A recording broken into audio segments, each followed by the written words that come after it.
If not everybody loves your work, you're in fantastic company. And if you're still feeling down about that fact, remember that feedback says often more about the person giving it than you. So maybe they just don't have good taste. I admit it. It stings and sometimes truly cuts deep when we get rejected or bad feedback, but it's also a part of the creative journey. So think of it as a rite of passage. The no is always a given, so every no brings you closer to a yes. I tell myself that every day. It's your mantra, baby. It's mine too. And it adds a dramatic flair to your artistic backstory, like something to share in the Oscars. How much you suffered. Let's put that out there. So I'd like to see rejection as a possibility of redirection. So let me say that again. I'd like to see rejection as a possibility of redirection. It's like looking for a parking spot and keep circling the block. It's frustrating, but eventually I'll find the perfect place to park the imaginary car I don't have in New York City. And with that, thank you for joining us at Aren't You Crazy, the podcast where we help you crush your creative goals 1 week at a time.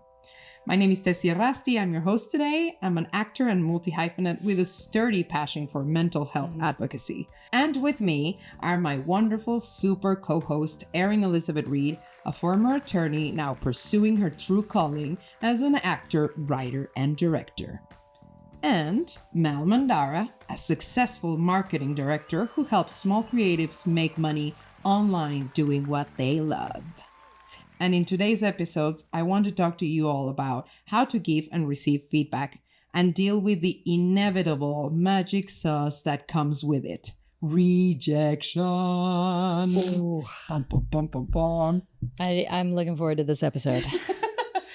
If you ever thought I'm a failure, people don't like my work, or my art keeps getting rejected, so I just should stop. I will grab a comfy seat and stop working. So if you feel that, let's dive in. With over 27 years in the arts, boy, oh boy, I have received both rejection and feedback. A lot.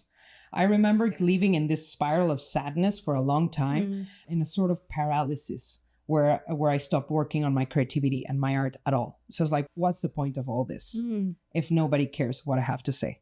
And I can imagine that maybe you too have also experienced and received your share dose of rejection and feedback that has sometimes hurt. And I would like to know if you have any experience on that. Oh, yeah. Well, almost every actor understands what it's like to deal with the rejection of just silence, like after every audition, you hear nothing back. And ultimately the role goes to somebody else, and it's a tricky mindset thing that you have to get used to and learn to tolerate, the idea of being rejected for a role. More on that later. It's not really rejection of you, but it can feel that way.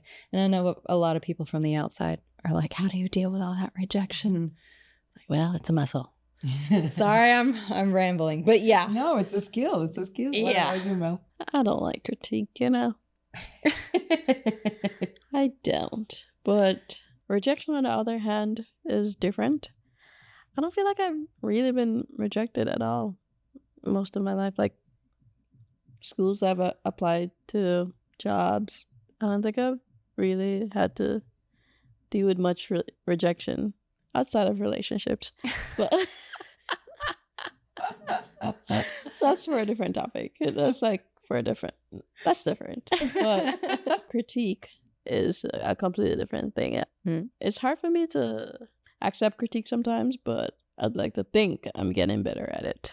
It's not like someone's attacking you. Sometimes it's for the best. Like constructive. Yeah. The only form of rejection I could really think of is like, I do marketing, I do social media stuff. Like, I post it and maybe the audience just doesn't like it. Like, it doesn't do the numbers that I think it will do.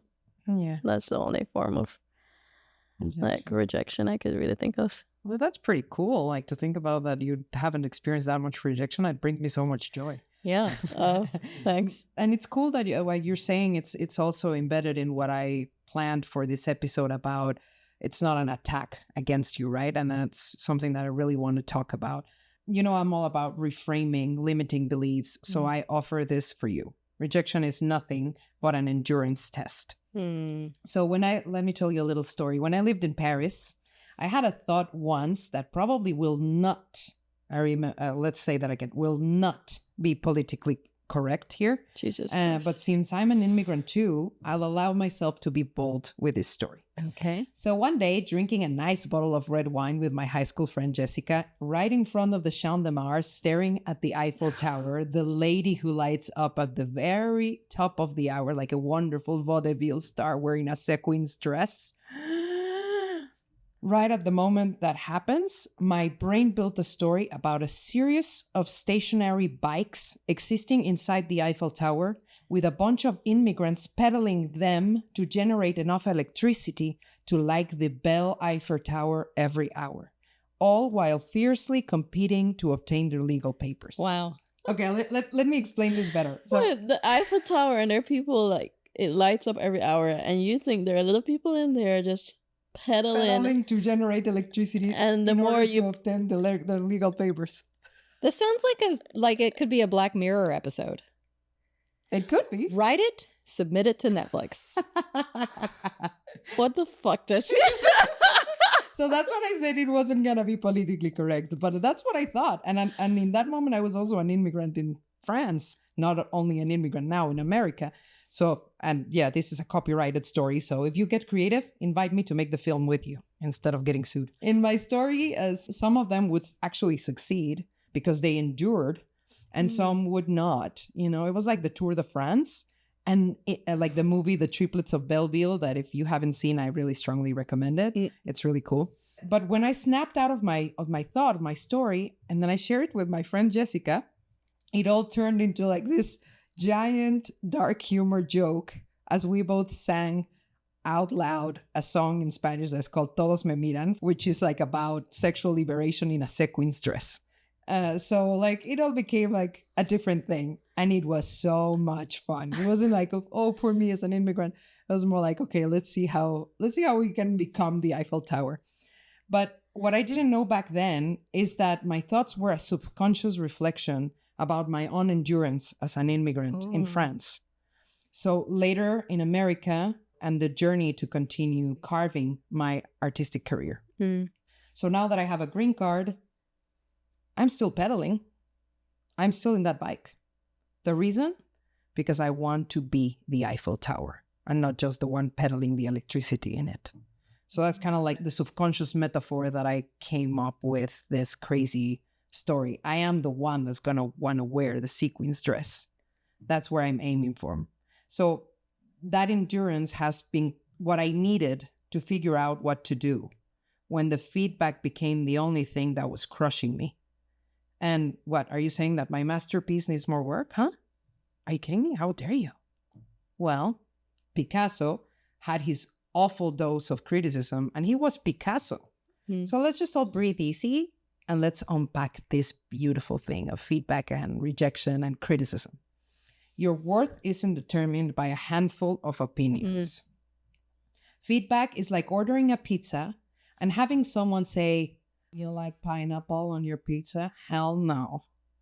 Or, "Peanut butter and jelly sandwich, kill me first." Believe it or not, I truly hate those two combinations. Pineapple on pizza, peanut butter jelly sandwich. But that doesn't mean that pineapple doesn't belong on pizza and that a PBJ sandwich should disappear from the face of the earth just because I don't like it.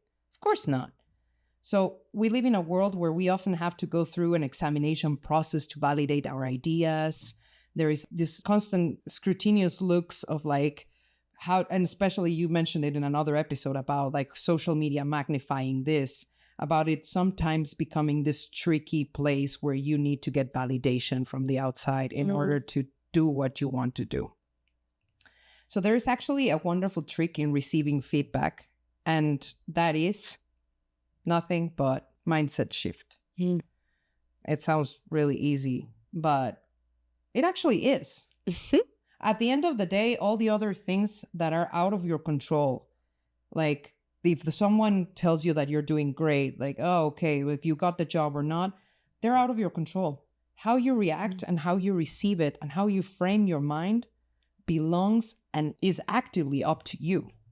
I think as someone who suffers from perfectionism, it's like if I know I put in my all into something, like sometimes feedback, it's like subconsciously, like initially, before I've gotten the chance to like sit down and logically think about it, like the critique and the feedback. It's almost like, how dare you question my worthiness? Like, I'm not good enough. This is a masterpiece. What are you talking about? So I think it's an emotional response, to be honest, that reaction. I think so too. And it's normal, it's okay because you care about what you're doing. You care about what you're trying to say. What about you, Erin? What has been your experience with that?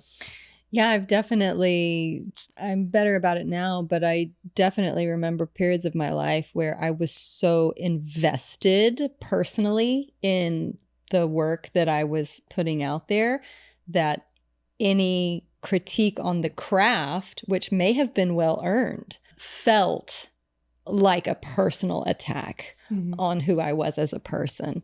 And so, yeah, in that way, it was an emotional reaction instead of having enough professional distance from it to recognize it as somebody who's there wanting to make my product better, my output better. They're actually an ally, not an attacker. And it actually takes a while to create that skill, like that skill of shifting the mindset and saying it's not an attack, because you have to go through a certain like growth within yourself to understand that it doesn't really, I'm going to say this and it's going to feel awful, but you're not really that important to the person giving you feedback.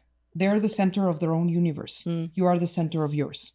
People are as scared as you. They're thinking about how they're being seen when they give you feedback. So they're reflecting and mirroring their insecurities in the content that they're giving to you. And it's not mean. It's not meant with a bad like stamp, but it happens. It's just kind of like the way we work as human beings before awareness and with the ego. I'm thinking about it from like a different perspective, I guess. Like I'm also like a manager, so I manage a team. So one of the roles that come with management other than delegation is feedback. You have to give your team members feedback because if there's no feedback, good or bad, it falls apart. So sometimes it's not a reflection of a person or it's not a reflection of myself, but it's more so here's a problem that we have as a team. It's not you. It's not me. It's a problem. We all want to solve it. But one of the skills I've had to like really learn with giving feedback is how it's given, how it's said. Yeah, exactly. Because if you approach it a certain way or say it a certain way, you could have all the good like intentions. Yes. Yeah. But the delivery is very important. And I've learned it from actually a psychology friend. Like the best way to give feedback is like a sandwich. You start with something good, then you hit with the meat, and then you end with something good. Like you start with, so I love the work that you've been doing so far. You've been doing great, but here's how you could improve. And then you follow it up with, like, you end with something sweet as well. So it doesn't feel like just an attack. Yeah. And it's a very important skill that you have to learn to develop. And that, just to circle back to my initial thought, represents who you are. So instead of putting your insecurities in the other person, you're learning how to give feedback to not crush the other person and make them grow. And that speaks of you too. So it's still a mirror of your person, but in a positive lens. So by actively deciding that the feedback coming your way or towards the other person is not in the standpoint of a personal attack, it's just the way to go. And you mentioned the sandwich technique, that I really love that. And I have other techniques that come more from like the standpoint of mental health professionals and social emotional arts development. But that sandwich technique is gold. And I always use it, for example, for smaller feedback, like when I want to ask someone by email, for example, something. I always start with something positive. Then I say, I wonder if we could do this, and then at the end, I'm so impressed with all the work you're doing and all the things that you're getting. So that the person starts with something positive, then gets to the thing that they need, because we often just register the negative in our brains and we forget the positive. And the fact that you close with something positive, it reinforces that there's nothing wrong with the person, but it's just some adjustment that could make things better. Yeah. So that's what I'm saying. Like, never take on feedback and stay self-centered and magnanimous and perfect in your precious flawlessness individuality where there's nothing wrong with you and you have nothing to correct. But instead, think of this feedback as a free consultation with the universe on how to make you and the person that you give feedback to better. The way I see feedback is more of like a treasure map for the scavenger's hunt. The treasure hasn't been discovered yet, but every clue that you get in the process gets you closer to it. Oh, I like that. And I just personally love treasure hunts. So this idea resonates like with you. scavenger hunts, like total sidebar. Oh my God, note taken. But one of my favorite things, there were a few years where my birthday party was outside, and my mom helped organize scavenger hunts for Like me the and all my friends. the Easter bunny one? No, not just like things hidden, but like clues. Get a piece of paper, read the clue, and you had to figure out the clue and go to the tree and climb up to the second branch where you found the next clue, and then that clue. That's really so cute. Scavenger hunt, and then it finally led you to, like, I don't know, the hidden cupcakes or something. That's so cute. I remember the episode where you were sharing about some techniques that your mom used for like surviving a car ride. Yeah. I'm like, your mom, come on. Like, if it ever happens to me, parenthood or motherhood or whatever, like, I'm going to call your mom. Like, I really want to learn those techniques. Like, shout out to mom. She was fun and creative. She kept us busy. For sure. When you were speaking, I just thought about of how you'd give feedback to a child, or how you'd give feedback to like a dog you're trying to train. Like, you wouldn't shout at the dog, you wouldn't scream at the dog. Some people do, and some people do. But yeah, I get what doesn't you're saying. work, because you're talking about how feedback also is a mirror of the person giving it. Yes. And learning to differentiate when feedback really is about the work and when the feedback or criticism you're getting is personal. Yeah. And learning to not let that in. Yes. Yes, correct. Is also like an extra layer that I've had to learn to figure out. Yeah. Like reading beneath what's coming at me. Also historic. If historically someone has always been negative towards you, even when they're giving positive feedback or feedback that's necessary, because of the history that you've built up with this person, every time they speak to you, you could just go into defense mode. Yeah. So yeah, the opposite is true then. Yeah. Yeah. And I think what I want to do with this particular topic is to give ourselves and listeners the tools to learn how to ask for feedback and how to receive the feedback. Because there is something to be said about, yes, of course, the person that is giving the feedback and they're mirroring things and all of that. And when it starts getting personal, it might be that the other person doesn't have the skills to give you a feedback that is specific enough to make you grow. And they take it from the route of including personal traits or things that may not be related at all to what they're trying to convey. And I think it's just a lack of language or communication skills that we can all learn and that we can all implement to make it better. Like talking to a child, or like not punishing a dog with a belt or something when they're not learning something is not the right way to do things, right? So that's some like techniques that we could learn.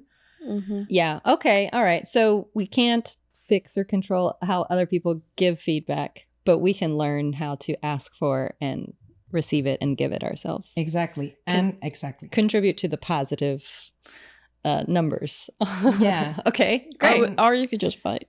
Or we could just fight. Or you could just fight. Yeah. I mean, that's also a possibility, right? Like, you can always tell them, like, don't ever give me feedback. I don't want to talk to you. Don't talk to me. Bye. You know, that's also setting boundaries. And honestly, there are people that really have zero and they don't want to learn the skills to give feedback and they're just toxic.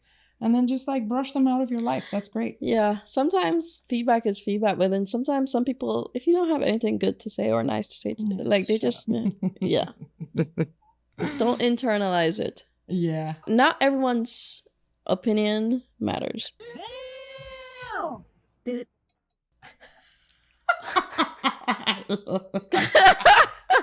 That's like, It's like you're trying to like work on yourself or build a business, and the brokest person is coming to you telling you what to do when they're broken. Like, consider the source is what you're yes, saying. Consider the source. Exactly. Consider where is it coming from. Okay. So how do we ask for feedback? How do we ask for feedback? Let's just go one step at a time. Okay. So Fighting. first step, put on your helmet. No, I'm kidding. Boxing gloves. Boxing gloves. Start by being open and receptive. If you're about to ask for feedback, you first need to be in a place of being open to receive the dialogue that you're going to have. And if you're really not ready to receive that, that's okay. Don't ask for it. Hold off until you are. Of course, please don't hold forever, because then you're holding yourself from your growth. And you will be stuck in something that can maybe be the push forward that you need to like actually complete the goals that you have or whatever. But it's all about that balance. So asking and receiving that feedback requires courage. And I do strongly believe that it is always there to make us grow. Even when given incorrectly, the way we decide to receive it can always make us grow. That person was actively hurting me. Why? Because maybe he's or she or they are hurting themselves. So I just will say, you know what? That's not important.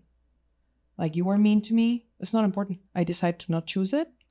And I'll just go ask someone else another feedback. And then I'll use that because it will be more constructive. So, and that's really power to all of you, right? I think that we were talking about the victimization cycle that sometimes we feel when we're teenagers and everything is like, oh, nobody loves me. It is a cycle that we all have to break, of taking responsibility. The power of receiving information is also in our control, not only on the person that gives it to us. Someone can tell you, I hate you. And you can say, well, like, I'm so sorry that you hate me. Like, there must be a reason. Can I do something about it? Can I make it better so you stop hating me? No, then have a good life. Done. And then you reclaim your power, right? Instead of always believing that it's your fault. Then you have to be specific. For asking feedback, we relate to specificity. Instead of asking, what do you think about this? Try, can you give me specific feedback on how I've used this color in this piece? What do you see about the red color here? Specific. I drew a house here, but I wonder if the roof of the house reflects the intention of my character psyche. I don't know. Like, I'm just inventing things, but it's specific, right? It's like leading to specific answers. The other day I asked for feedback in my organizing job because I had a little bit of a friction with a colleague. So I wrote my boss and I said, hi, I hope that your day is doing well. And I was just wondering if you had any feedback for me in terms of my performance as an organizer, if I need to return materials in the stores that I'm not doing correctly or missing out that could potentially create friction inside the company structure. Thank you. I appreciate your feedback. And she just replied back and said, no, the problem was with the vendor. There's nothing that you did wrong. We will change vendors next time. Oh. And then I know that I'm not going in completely insane, and that maybe my friction with the other character was that maybe they were having a bad day. And that's it. Yeah. You know? Because then it could lead to so much overthinking. Oh, totally. Yeah, overthinking, like worrying about, like, yes, overthinking about what other people might think of you when really and truly it has nothing to do with you. Or the thing about that particular experience that I had is that I was roaming on it. My brain was like, what did I do wrong? Oh my God, why do I feel like this? Yeah, overthinking. And it hadn't led me to anywhere during the day. It was 7 p.m. and the job was at 10 a.m. and I was still thinking of it. Yeah. And I'm like, why am I spending so much energy? I'm just going to ask my boss if I did something wrong. Yeah, address it instead of it. Yeah. And it took all the pressure away. Oh, there's nothing wrong. Great. I can move on with my life and eat that sausage.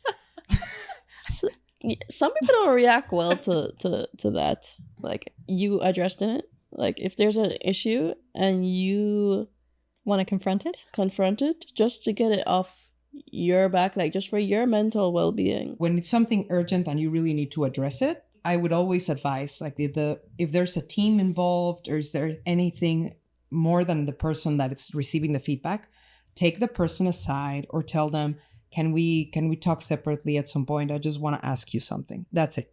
Like, don't say anything. Don't speak to them in front of everybody. Don't say the feedback in front of a larger people or place that is too public. And just talk to them and make it about you.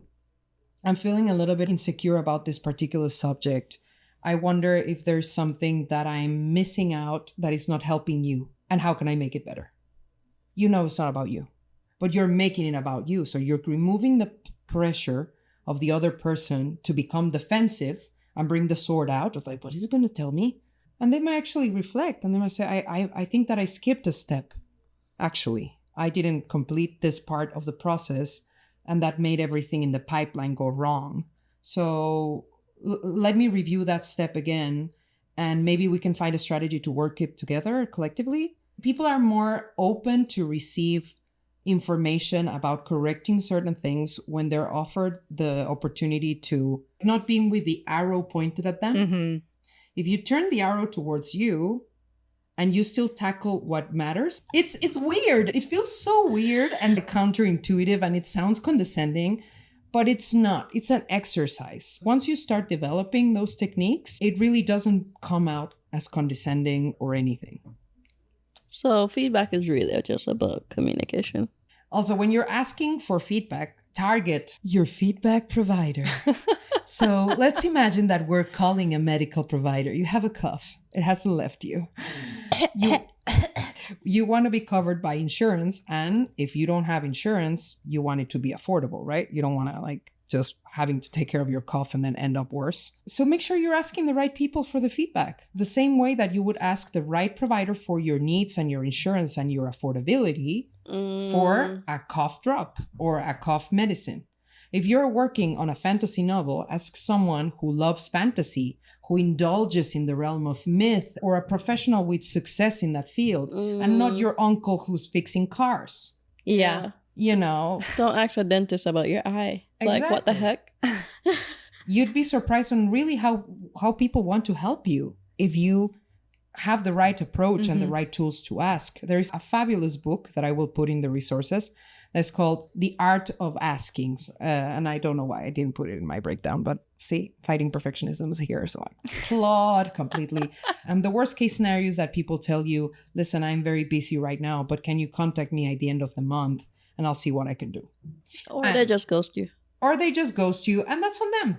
And you have to like make the difference. Like, you did ask for help. You put yourself out there. You risked putting yourself out there. And keep asking. Like, don't put all your eggs in one basket.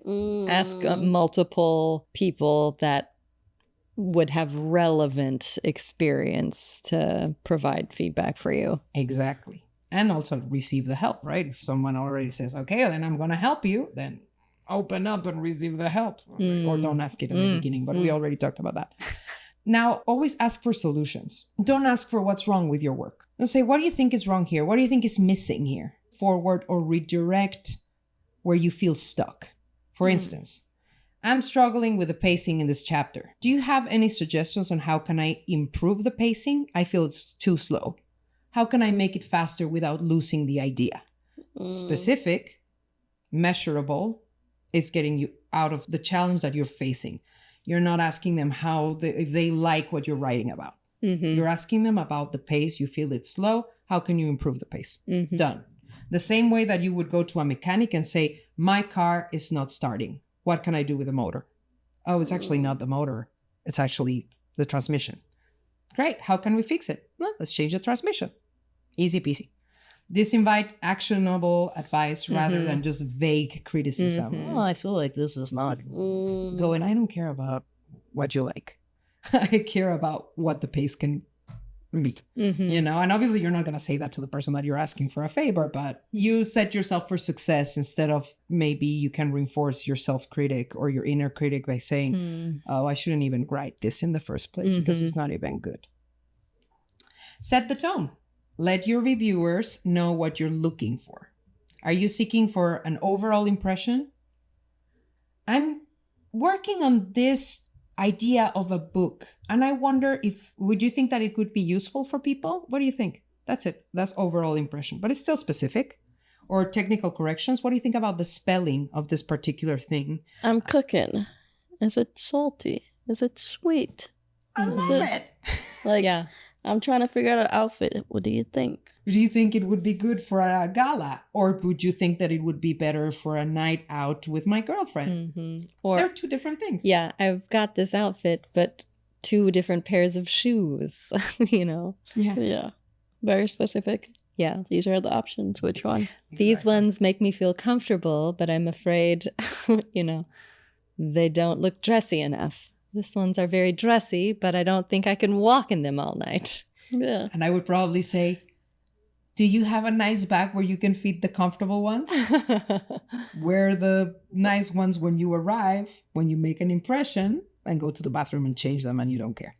Or I would always say, go for comfort, because that's what Kate Winslet says. Like, if you don't feel comfortable with what you're wearing, that's going to be the thing that you perspire, even if it's a red carpet. If you're not comfortable with what you're wearing because it's up to the nines, you're going to exude that uncomfort. Insecurity and discomfort. Mm-hmm, mm-hmm. You guys haven't met Celine Dion.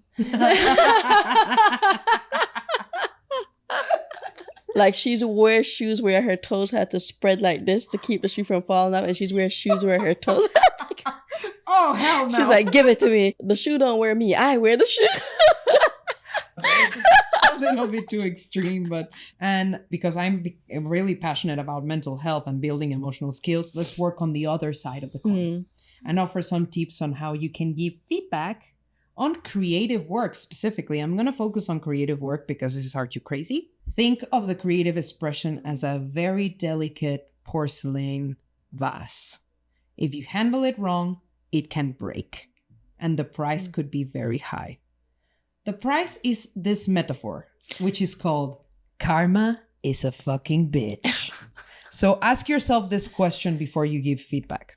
Is my intention to destroy the vase that holds this person's creative soul, or to make it more shiny, or maybe offer it a place where it could be seen? Listen, I'm all about horror and all that. But if you reply first to the first one, to destroy the vase, you can go live your days as a hermit in a cave where not even humidity gets close to you. And I'm not even kidding, because your objective is to destroy. But I regress. Here are some helpful tips, actually, to provide good feedback without causing emotional harm or destroying the precious vase that holds the creative soul of the person.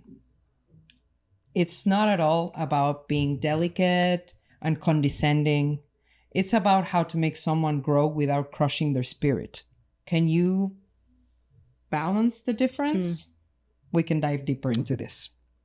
So we start with positives, the sandwich method, right? We begin with highlighting what's working well. It's like giving someone a hug before diving into a challenging conversation. It's like if a doctor could hug you before they give you some bad news about something. They can't because of the protocol, but if they did, maybe it would make the experience less painful. Think about it like that. Let's give an example. I really enjoy how you capture the emotion in this scene. Oh, I really felt connected to your piece. This resonates with me strongly. Then you proceed with the 3 phrases or 3 words that we learn in social emotional arts that you use for children, that you could use for a dog if they speak the same language that we did, or for grown-ups. I see, I notice, I wonder. They sound really weird at the beginning, but the more you practice, the more they will make sense. In many expressive therapies and using arts for mental health trainings that I have taken, we are trained to use these particular words while giving feedback. Why? Because they have a specific purpose, which stays far away from giving qualifying adjectives to a person such as, it's good, it's bad, it's beautiful, it's interesting.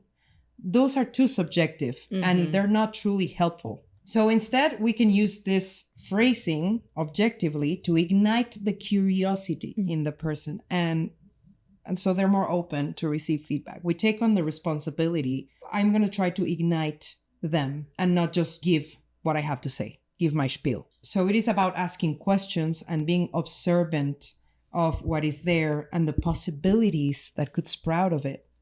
So again, this is by no means condescending. And if it feels condescending when you're saying it, take a step back, ask yourself if you're being genuinely curious about this person's process. And if you're not, that's okay. Ask for a few hours, for a couple of days to think. I was going to say that. Get back to them. And if you think that you cannot give them feedback about that, just tell them, I don't think that I'm in the right place to give you feedback about this particular thing, but I'm happy to refer you to someone else. Yeah. And it's better than being disengaging, dishonest, or condescending. It's always a good idea to take some time. Mm-hmm. And then come back to it and see, like, am I being emotional? Am I being aggressive? Like, sleep does wonders. Some food? Some food? Yeah. Some food? Am I hungry right now? Think of it as you're not full of challenges. You're full of possibilities. It's all about the mindset. Now, also, when you ask for feedback, you have to be specific. Well, when you give feedback, you have to be specific and constructive. All right? So instead of vague comments like, oh, it's not quite there yet, or I think it needs a lot of work. If you put more hours into it, then you can reach something. Offer specific questions or suggestions. This is where the language comes forward. I see that there is not enough communication between these two characters. I wonder if adding more dialogue in the scene between the maiden and the dwarf would allow us to know the characters better. I wonder what this green color means to you. I see you're using green. When someone is telling you, do you think that the bedroom will look great in green? Okay, well, tell me what green represents to you. I want to know more about that. Then you're being curious about the person's world and you can give them input. If they receive it or not, that's not your fault. People like to talk about themselves. Yes. Oh, true that.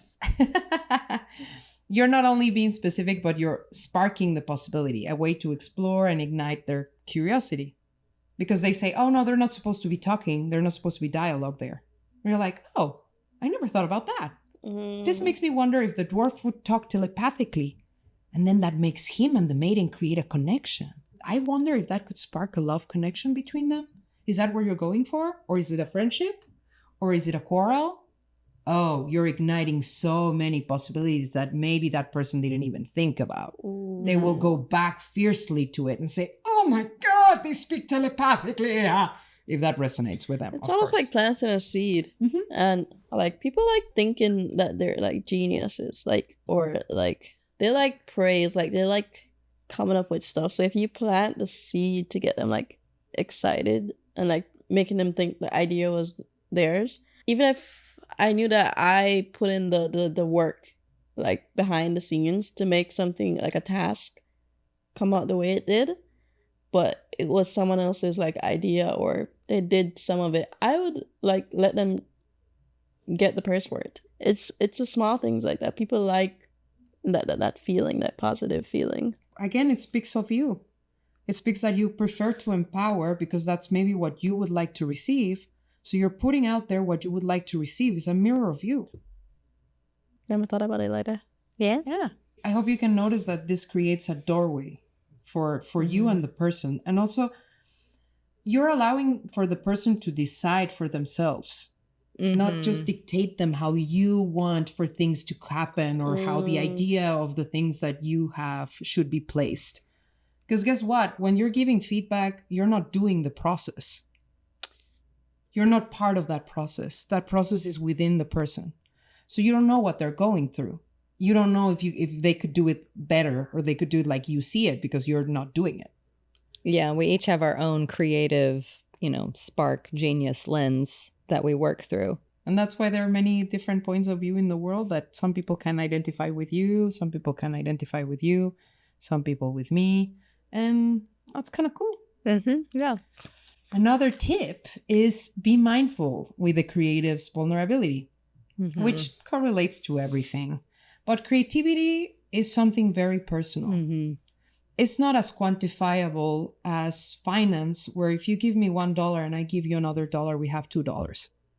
One is yours, one is mine. If we put it together, we have $2 together. But in creativity, the person is giving you access to the soul that lives in that creative, fragile vase. So there's responsibility about that. Take it as it comes and try to handle it with care, like you would love to be handled if you talk to a friend about a problem. Phrase your critiques gently. Avoid harsh language like, remember the I see, I notice. At first, it feels weird.